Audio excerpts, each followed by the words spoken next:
Moin, welcome back to the channel. It's Mace, best host on the West Coast, and one of you guys sent me this clip from Jordan Peterson, a Canadian professor who's gained notoriety since I think 2016, 2017 now, and he's going to be speaking on what happened in Germany in the 30s and how the Nazi Party took power in that time frame. I suppose he's probably going to be looking at it from a somewhat, he'll have a certain level of specificity to what he's talking about. It's not going to be, it might be a broader point, but I do enjoy some of his lectures when he's speaking on psychological issues and kind of Jung and Freud and the way that he is able to orate and bring all of those different ideas and symbols and the psychological looks and takes that he has can be pretty interesting in the Jungian and Freudian kind of workspace. But he puts his foot in his mouth definitely sometimes when it comes to, I think whoever gave Jordan Peterson like a phone or like a Twitter account or whatever, they should have never let him do that. Just let him do his lectures and he would have been fine. But he does state, he puts his foot in his mouth sometimes. He says stupid things sometimes. I remember specifically the one where there was a model and, the whole thing, his point was that she's too heavy. And he said in his comment, not attractive. Like, she's not attractive. She never will be. And you're never going to force me to find her attractive. And first of all, beauty is subjective.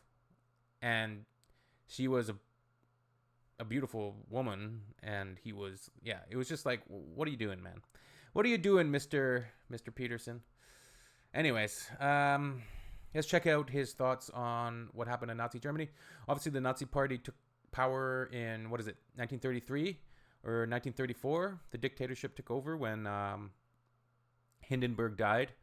They started out, the National Socialist Party. They started out as a little itty-bitty radical right-wing party, and they slowly gained seats in parliament, and, they had that fertile ground out of World War I and then through the Great Depression and just everything that was happening in Germany at that time with coalition governments and the apathy, I think, that voters and people were feeling towards the government in general.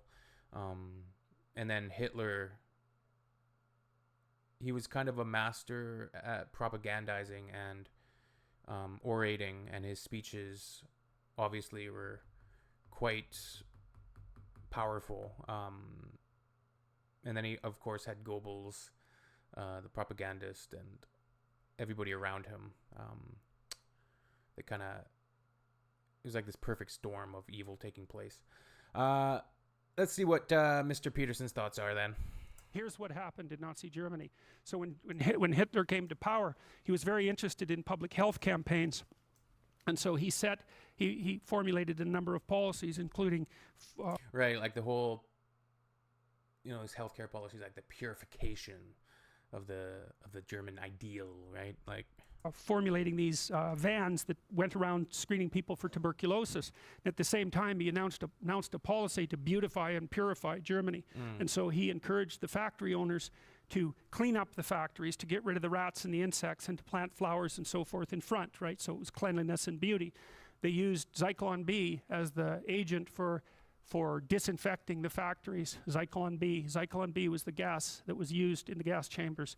So Hitler started out by getting rid of the rats and the parasites and the insects in Germany, along with his public health campaign. And then he moved into the insane asylums and started a euthanasia campaign. And then he moved outside into the broader political sphere and started to target the people that he didn't consider pure as parasites, capitalizing on the behavioral immune system and people's intrinsic sense of disgust. And so I'm going to show you some of the propaganda. The behavioral immune system and the intrinsic human feeling of disgust. Is that what he said? He capitalized on that? Of disgust. And so I'm going to show you some of the as parasites, capitalizing on the behavioral immune system and people's intrinsic sense of disgust. And so I'm going to show you some of the propaganda that did that so that you know how this sort of thing works.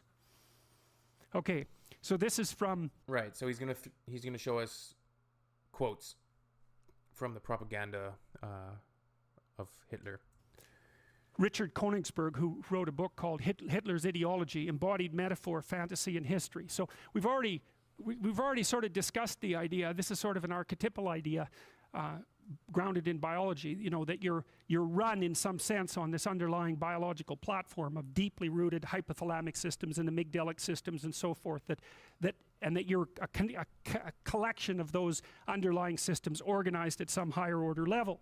Well, those underlying systems manifest themselves in fantasy. So for example, if you're hungry, you're going to get a fantasy about going to get something to eat. And if you're lonely, you're going to get a fantasy about someone that you'd like to be with, and so forth. Because I get what he's saying, but I don't know if fantasy is the right word. Like, yeah, if I'm hungry, I'm going to realize I'm hungry and I'm going to go make something to eat. Or if I'm thirsty, I'm going to go get some water.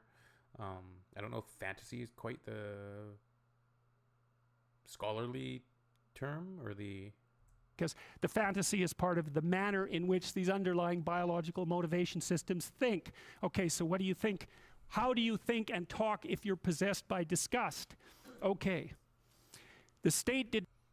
Okay, so the language, obviously you can see it already. The state did not possess the power to master the disease.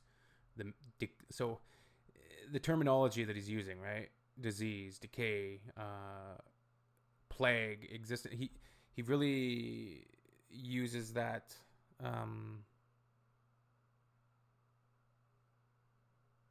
as a way to, like, he's talking about societies. Yeah, okay. We'll let Jordan read them out. These are from Hitler's utterances. The state did not possess the power to master the disease. The menacing decay of the Reich was manifest. The masses feel that the mere fact of the Jews' existence is as bad as the plague. Politicians tinkering around on the German national body sought most the forms of our general disease, but blindly ignored the virus. At the time of the unification, the inner decay... So equating, like, the German national body as a biological thing, and then relating that to diseases and plagues and health. And decay was already in full swing, and the general situation was deteriorating from year to year. The nation did not grow inwardly healthier, but obviously languished more and more. It's all disease metaphor. It's all disease metaphor. The symptoms of decay of the pre-war period can be reduced to racial causes. Anyone who wants to cure this era, which is inwardly sick and rotten, must first of all summon up the courage to make clear the causes of the disease. They think that they must demonstrate that they are ready for appeasement so as to stay the deadly cancerous ulcer through a policy of moderation. The Jew must take care that the plague does not die.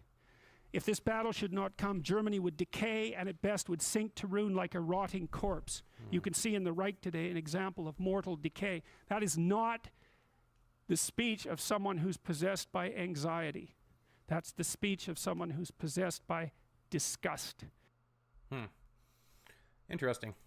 All right, so it was quite, like I thought, it was quite a specific...